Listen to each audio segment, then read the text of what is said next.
Welcome to another episode, everyone. RS from Rolling 60's Score Gang was terrorizing South Central Los Angeles, had many individuals scared and inside locking their doors. What is the Rolling 60's Score Gang? Rolling 60's Score Gang is a subset, if you will, of the Rolling 60's. Score Gang it's just what it implies. It's just what it says. A part of the gang that keeps score. The real hitters. For those who are not privy to the gang vernacular, keeping score or being up in the score simply implies that you have one up on your ops. So in order to join this score gang, you must get a trophy. A trophy would be someone from another gang who is well known, a reputable individual, and you take this individual out, then you just got yourself a trophy.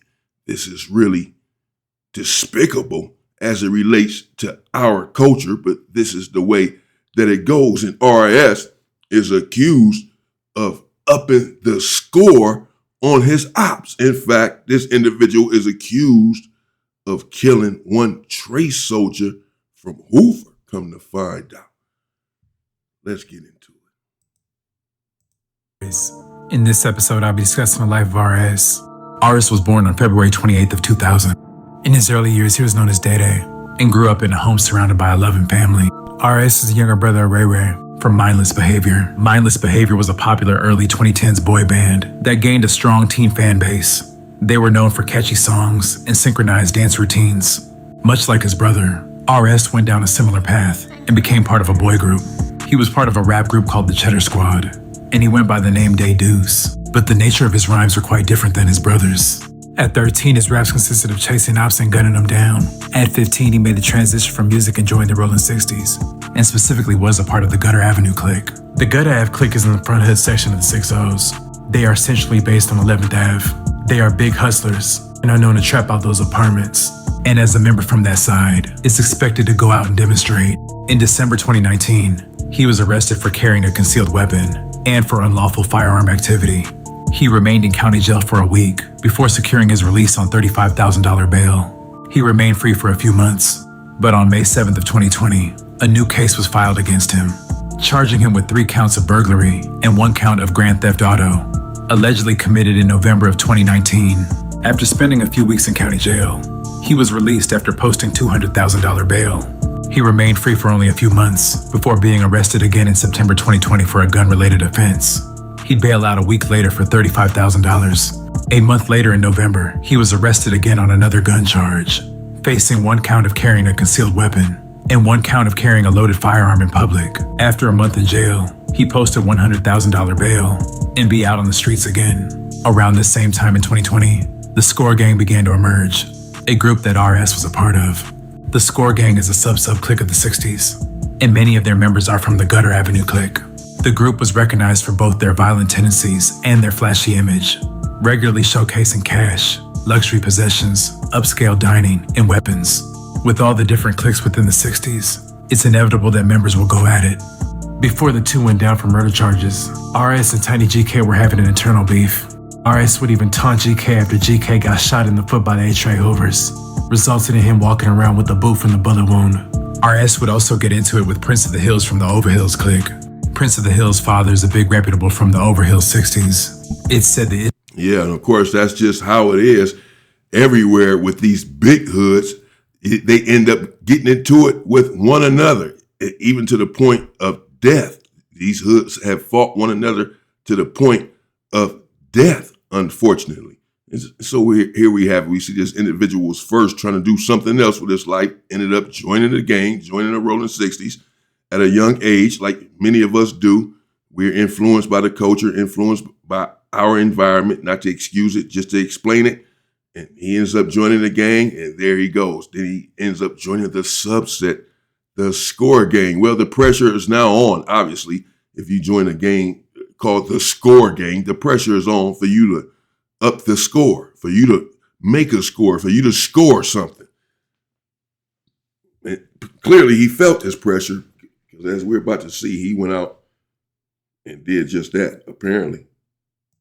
You stand from Prince of the Hills, allegedly pushing up on RS's lady.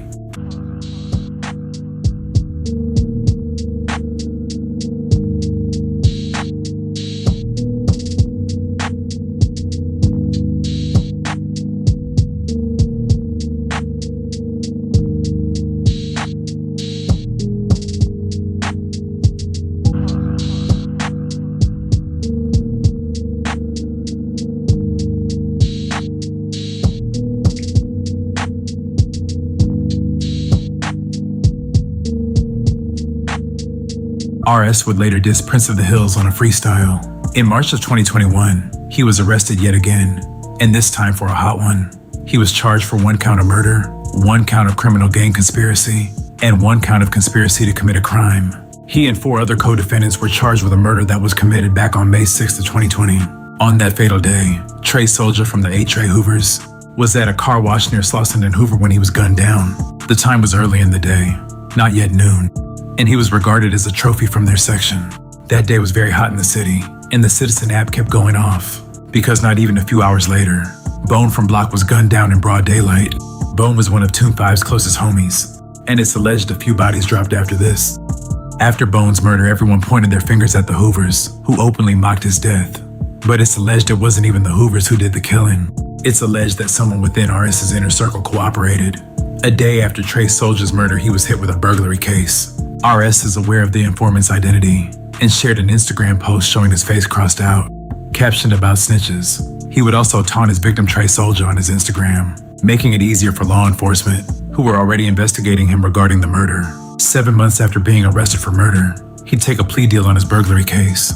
Fast forward 2 years later, to March 13th of 2023. Through a plea deal, he pleaded to voluntary manslaughter and select gun charges, while the remaining counts, including murder, conspiracy, unlawful firearm activity, and his first pistol case, were dismissed. He was given 11 years for voluntary manslaughter, along with several 16-month sentences for gun and burglary charges. Factoring in 921 days of credit, his total is about 12 and a half years, with parole eligibility set for 2029. A father of 2, including a child born while he was incarcerated, he may soon return home and hold his son for the first time. I'd like to thank you guys for watching. Wow. I mean, he came. Rest in peace to Trey Soldier. Rest in peace to all the brothers who've lost their lives, including the bandit who just lost his life at the taco stand not long ago. All the brothers who've lost their lives in this senseless gang violence and gang wars. He ended up with a manslaughter, and it's due to come home in 2029. This individual here, RS. Then ended up with a life sentence like many individuals do for this sort of crime, for a murder, but he got it dropped down to a manslaughter. So he has another chance at life, at least. We'll see what he does with it when he comes home. But there you have it. Let me know what you think in the comments. RS from Rolling 60's Score Game. Ended up going out there, if you will, and getting himself a trophy in Trey Soldier. This is what he played. He pled guilty to it. So, but this is the world that we live in. This is the gang violence that we involve ourselves in on a daily basis. Genocidal culture. Hopefully, at some point, we can just put the weapons down and stop taking one another out and value our lives. We just don't value life. That's the problem. That's part of the problem. We just don't value one another's life.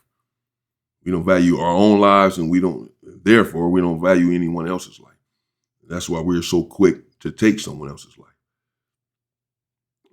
We just have to rethink some things and do some things differently in our community. That's all. Shout out to all of these individuals. This is Hood War Story. Shout out to him. And let's put the weapons down. So again, there you have it. He'll be home in a few years. We'll see what happens. 2029. Many individuals with this kind of case, they're never coming home, Mark. They were in there for 30 plus years and such. He was able to get it down to a manslaughter and save himself, save his life, essentially. We'll see what he does with it. Stay safe and stay free. free of all of the nonsense and free of prison. People.